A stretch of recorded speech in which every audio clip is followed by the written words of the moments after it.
Hello everyone, how are you? I hope you all are fine. That's good. Welcome to our EVS class. Students, today we will start our fifth chapter that's name is Air Supports Life. आज की class में हम अपना fifth chapter start करेंगे। अभी तक हम अपने 4 चैप्टर्स को डिस्कस कर चुके हैं, है ना, अपने प्रीवियस क्लासेस में, जो कि किसके बारे में हमने पढ़ा था अपने 4 चैप्टर्स में। 3 चैप्टर्स हमने अपने ऑर्गन सिस्टम्स को पढ़ा था एंड फोर्थ जो था वो भी रिलेटेड था हमारी हेल्थ से, फूड एंड हेल्थ। आज हम अपना नया चैप्टर स्टार्ट कर रहे हैं, that's name is air supports life. कि एयर जो है क्या होती है ना, किसे हम कहते हैं एयर, और वो किस तरह से हर एक लिविंग बीइंग की जो लाइफ है, लाइफ से मतलब क्या होता है यहाँ पर, लिविंग बीइंग्स, है ना, लाइफ से मतलब क्या है, लिविंग थिंग्स। लाइफ से मतलब क्या है अपना, लिविंग थिंग्स, ठीक है, उनको कैसे सपोर्ट कर रही है ना। एयर जो हमारे सराउंडिंग में प्रेजेंट है वो सभी लिविंग बीइंग्स को कैसे अफेक्ट करती है, चाहे वो पॉजिटिव वे है या फिर नेगेटिव वे है। सबसे पहले हमें पता होना चाहिए एयर क्या है। क्या होती है air? A mixture of gases. Air is a mixture of gases. Different जो गैसेस हैं, डिफरेंट जो कंपोनेंट्स हैं, उनका मिक्सचर होती है एयर। ठीक है, समझ आया? अब देखिए जो एयर है उसके अंदर आज की क्लास में एयर जो चैप्टर है, इनको हम लेक्चर्स में डिवाइड करके पढ़ रहे हैं। आज का जो अपना लेक्चर है उसके अंदर, इसके अंदर जो एयर में जो प्रेजेंट डिफरेंट गैसेस हैं उनकी हम बात करेंगे। सो आज का जो अपना पॉइंट है वो होगा कंपोजिशन ऑफ एयर। आज की अपनी क्लास में जो आज का अपना लेक्चर है वो किससे रिलेटेड है? Composition of air. कि एयर के अंदर जो डिफरेंट गैसेस प्रेजेंट हैं वो कौन सी हैं। ठीक है, अब देखिए अपनी एयर के अंदर जो एयर है, अपने सराउंडिंग में, अपने एटमॉस्फेयर में जो हमें कवर किए हुए हैं, ठीक है, मिक्सचर ऑफ गैसेस, उसके अंदर जो गैसेस प्रेजेंट हैं, 2 मेजर कंपोनेंट्स हैं इसके। कौन से? Nitrogen and second one is oxygen. Nitrogen and oxygen जो है वो मेजर कंपोनेंट्स हैं। ये क्या है? Major components. मेजर का मतलब, मेजर कंपोनेंट से मतलब क्या हुआ? मेजर कंपोनेंट से क्या मतलब हुआ ये अपना, कि इनकी जो अमाउंट है, इनकी जो क्वांटिटी है वो एयर में क्या है, ज्यादा है। ठीक है, इसके अलावा और भी बहुत सारे जो गैसेस हैं, like carbon dioxide, water vapour, है ना, fourth is water vapour. Water vapour क्या होती है? स्टीम। इनकी वाटर जो है वो गैसेस फॉर्म में, gases form of water is known as water vapour. ये जो है ये माइनर अमाउंट में प्रेजेंट है, बट बहुत ही इंपॉर्टेंट रोल प्ले करते हैं ये सारे मिलकर, किसमें? लिविंग बीइंग्स के लिए। क्लियर? मेजरली जो कंपोनेंट्स है कौन है? Nitrogen and oxygen. क्यों है, क्या रीजन है, कितने अमाउंट में प्रेजेंट है, कैसे सारे सपोर्ट कर रहे हैं, कैसे हमारे लिए यूजफुल है लिविंग थिंग्स के लिए, चाहे वो प्लांट्स हैं चाहे वो एनिमल्स हैं, वो सब हम अपनी क्लास में आज डिस्कस कर रहे हैं। इसके अलावा भी और भी बहुत से कंपोनेंट्स प्रेजेंट होते हैं। कौन से? Like hydrogen.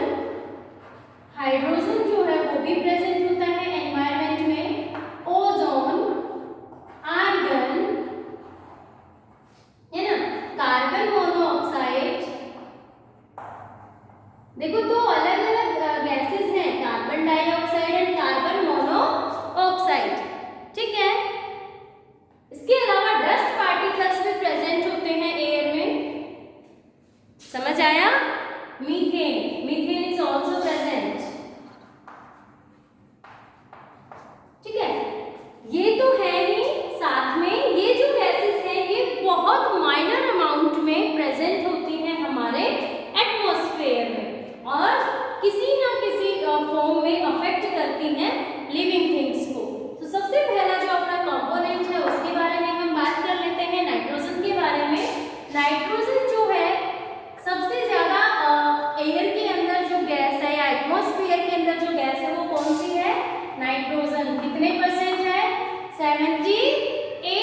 ऑक्सीजन का परसेंट कितना है 21%।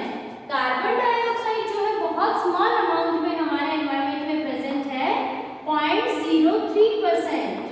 कितने परसेंट प्रेजेंट है कार्बन डाइऑक्साइड 0.03%।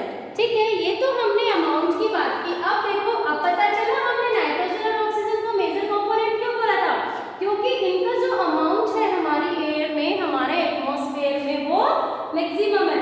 अब दोनों मिलके 99%, एयर का 99% जो पार्ट है वो किससे बना है, नाइट्रोजन और ऑक्सीजन से। अब आप सोचो, कोई कलेक्टिवली एक चीज है और जिसमें जो 99% पार्ट है वो इन दोनों ने ही बना लिया, तो इनको तो हम मेजरली फॉर्म ही बोलेंगे ना भाई। कंप्लीट जो थिंग थी उसका 99% इन दोनों से बना है, तो मेजर कंपोनेंट्स है। बाकी जो 1% बचता है उस सब में carbon dioxide, water vapour, hydrogen, ozone, argon, carbon monoxide, methane and dust particles, ये सारे इंक्लूडेड होते हैं। ठीक है, समझ आया?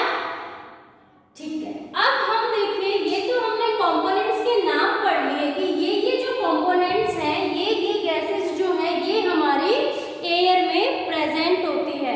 अब हम बात करें कि इनका इफेक्ट जो है, इनका यूजफुल इफेक्ट या फिर हार्मफुल इफेक्ट हमारे लाइफ जो है, लिविंग थिंग्स जो है उन पर क्या होता है। ठीक है, अब देखिए नाइट्रोजन की हम बात करें, नाइट्रोजन एनवायरनमेंट में 78% है, सबसे ज्यादा है। फिर भी जितनी भी लिविंग थिंग्स हैं, हम डायरेक्टली जो हमारी बॉडी को, चाहे वो प्लांट्स हैं चाहे वो एनिमल्स हैं, उनकी बॉडी में जो नाइट्रोजन की रिक्वायरमेंट होती है वो हम डायरेक्टली नहीं ले सकते। ऑक्सीजन को तो भाई हम जो रेस्पिरेशन करते हैं, ब्रीदिंग करते हैं, उसमें लेते हैं ना हम अपनी बॉडी में, वैसे नाइट्रोजन को नहीं ले सकते। अब हमारी बॉडी के अंदर जो नाइट्रोजन की रिक्वायरमेंट है वो कैसे पूरी होगी, डायरेक्टली तो एनवायरनमेंट से हम उसको ले नहीं सकते, है ना। सो देखो क्या होता है, नाइट्रोजन फिक्सेशन वाले जो बैक्टीरिया होते हैं, नाइट्रोजन फिक्सेशर्स कुछ बैक्टीरिया होते हैं, कुछ माइक्रोब्स होते हैं जो सॉइल में प्रेजेंट होते हैं।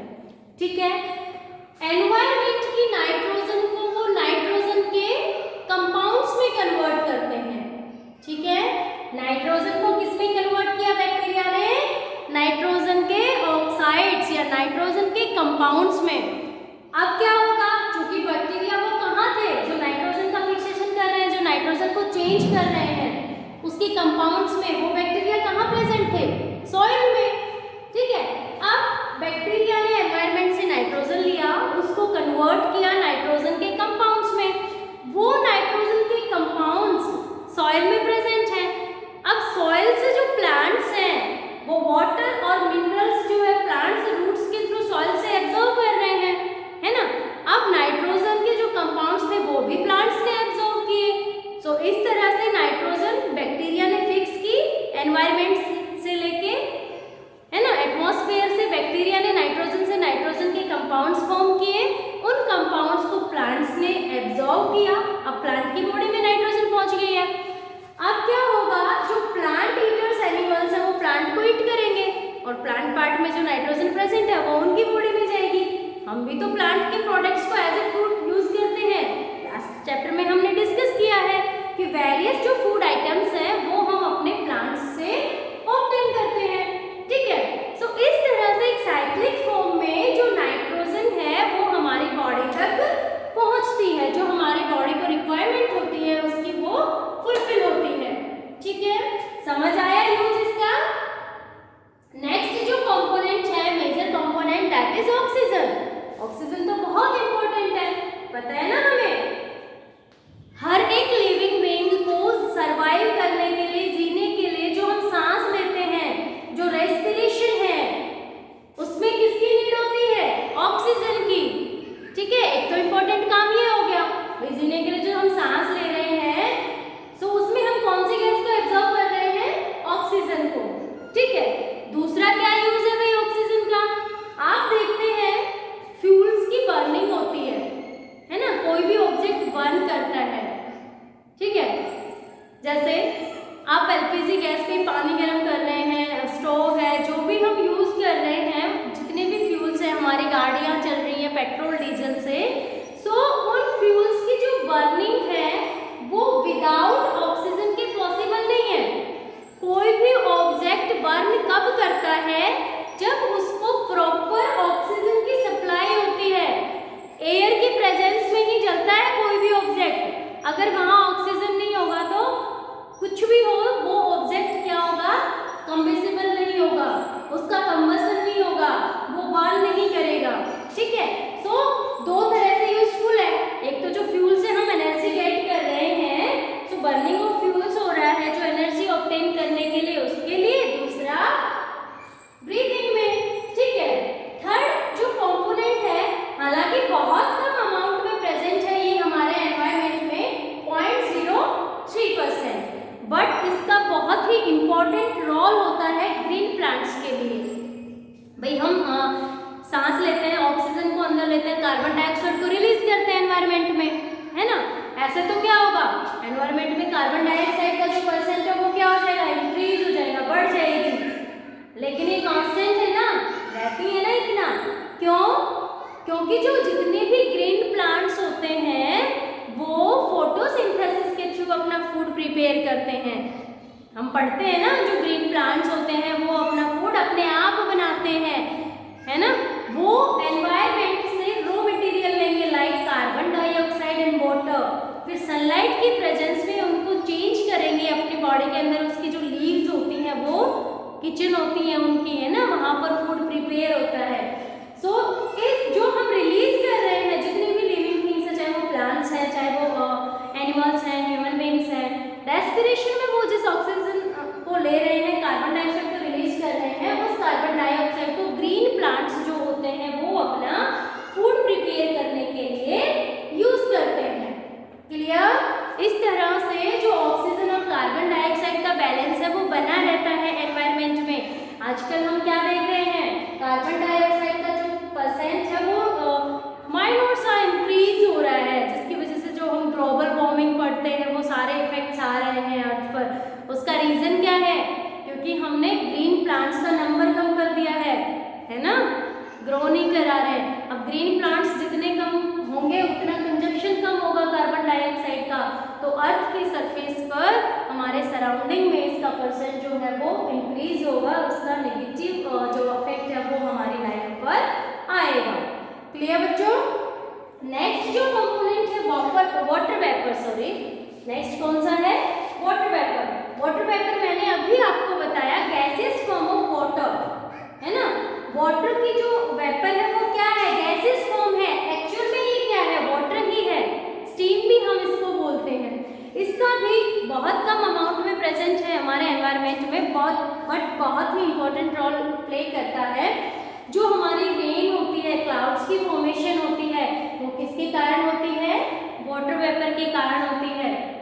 ठीक है, वाटर वेपर जो एनवायरनमेंट में प्रेजेंट है वो एक दूसरे के पास आएंगे, कंडेंस होंगे, जिससे जो रेन की ड्रॉप्स होती हैं, ड्रॉपलेट्स होती है वो बनेंगी, है ना। उनका वजन ज्यादा हो जाएगा तो वो जमीन पर गिरेंगी, है ना, बारिश की फॉर्म में, रेन की फॉर्म में वो जो ड्रॉप्स होती हैं वाटर की वो। ठीक है, और अगर एटमॉस्फेयर में टेम्परेचर बहुत ज़्यादा कम है तो वो जो वाटर की ड्रॉप्स थी वो क्या हो गई, फ्रीज हो जाती हैं, जम जाती हैं, और स्नो के फॉर्म में जो स्नोफॉल होता है उसकी फॉर्म में अर्थ पर लैंड होती है, ड्रॉप डाउन होती है।